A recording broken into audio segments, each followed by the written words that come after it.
दोस्तों, ये कहानी है राहुल की।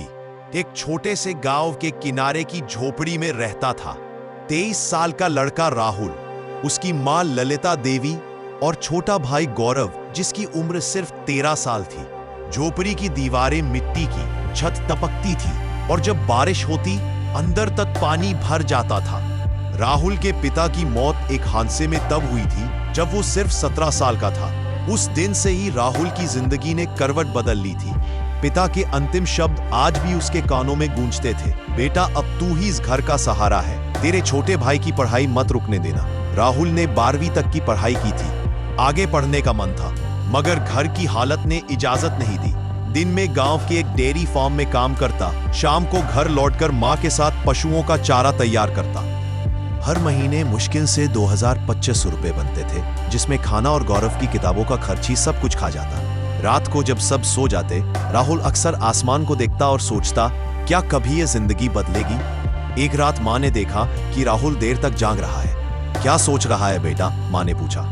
राहुल बोला, मां अब यहाँ कुछ नहीं बचा, मुझे शहर जाना होगा। मां की आंखें भर आईं। अकेले कैसे रहेगा तू? राहुल बोला, मां अगर मैं नहीं निकला तो गौरव का भविष्य अंधेरे में रह जाएगा। अगले ही दिन उसने एक पुराना बैग उठाया। मां ने गुड़ और 2 रोटियां बांध दी। बस में बैठा तो पीछे छूटता घर देख आंसू रुक नहीं पाए। शहर ने राहुल का स्वागत गर्मी और धक्कों से किया। हर जगह नौकरी की तलाश, 12वीं पास हो, डिग्री है, हर बार वही जवाब, अभी जगह खाली नहीं है। 3 दिन तक कुछ नहीं मिला। पेट में भूख, जेब में 60 रुपए बचे थे। तभी एक कंस्ट्रक्शन साइट पर मजदूरों की लाइन दिखी। काम करेगा? ठेकेदार ने पूछा। हाँ करूंगा, राहुल ने बिना सोचे कहा।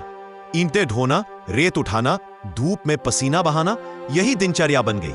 400 रुपए रोज मिलते, जिसमें 100 रुपए वह बचा लेता। एक दिन साइट पर राहुल की मुलाकात शंकर काका से हुई। 60 साल के बुजुर्ग पर आंखों में जोश।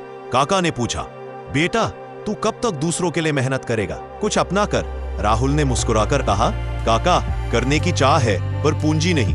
काका बोले, पूंजी नहीं सोच चाहिए, मेरे साथ चल कुछ दिखाता हूं। वो उसे ले गए शहर की फल मंडी में। वहां उन्होंने दिखाया कि कैसे लोग सस्ती फल की पेटियां थोक में खरीदते हैं और सुबह कॉलोनी में बेचकर मुनाफा कमाते हैं। राहुल की आंखों में चमक लौट आई। राहुल ने अपने पास के 800 रुपए से केले और सेब खरीदे। कॉलोनी में ठेला लगाकर बैठ गया, पर किसी ने खरीदा नहीं। फल ज्यादा पक चुके थे।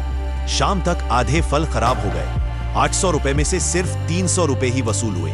रात को राहुल ठेले के पास बैठा था, आंखों में नमी और मन में सवाल, क्या मैं गलत था? तभी शंकर काका आए, बोले, नुकसान से मत डर बेटा, ये सिखाता है कि अगली बार कहाँ गलती नहीं करनी। अगले दिन राहुल ने ताजे संतरे खरीदे। काका ने कहा, सुबह जल्दी उठ, पहली रोशनी में निकलना, तब ग्राहक ज्यादा मिलते हैं। राहुल ने वही किया। पहले दिन 90 का मुनाफा हुआ, तीसरे दिन 400 का, 7वें दिन 600 का। अब वह हर दिन कुछ नया सीख रहा था। कौन सा फल कब बिकता है, ग्राहक किसे पसंद करते हैं। राहुल ने अपने ठेले पर एक बोर्ड लगाया, राहुल फ्रेश फल, और नीचे लिखा, ईमानदारी हमारी पहचान। धीरे धीरे ग्राहक बढ़ने लगे। वो बुजुर्गों को खुद फल थैली में डालकर देता, बच्चों को एक एक केला मुफ्त दे देता। एक दिन एक रेस्टोरेंट मालिक आया, बोला, तू ईमानदार है, मेरे होटल को रोज फल देना। राहुल को उसका पहला कॉन्ट्रैक्ट मिला। अब उसका ठेला रोज 15,000 रुपए का कारोबार करने लगा। राहुल हर हफ्ते 1,000 रुपए मां को मनी ऑर्डर करता। मां चिट्ठी में लिखती, बेटा तेरी मेहनत भगवान की पूजा जैसी लगती है।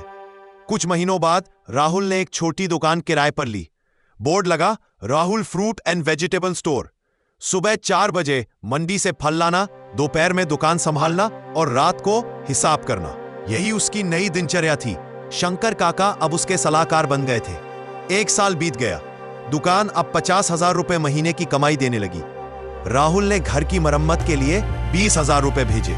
मां ने चिट्ठी में लिखा, बेटा अब हमारे घर की छत टपकती नहीं। कुछ महीने बाद राहुल गांव लौटा।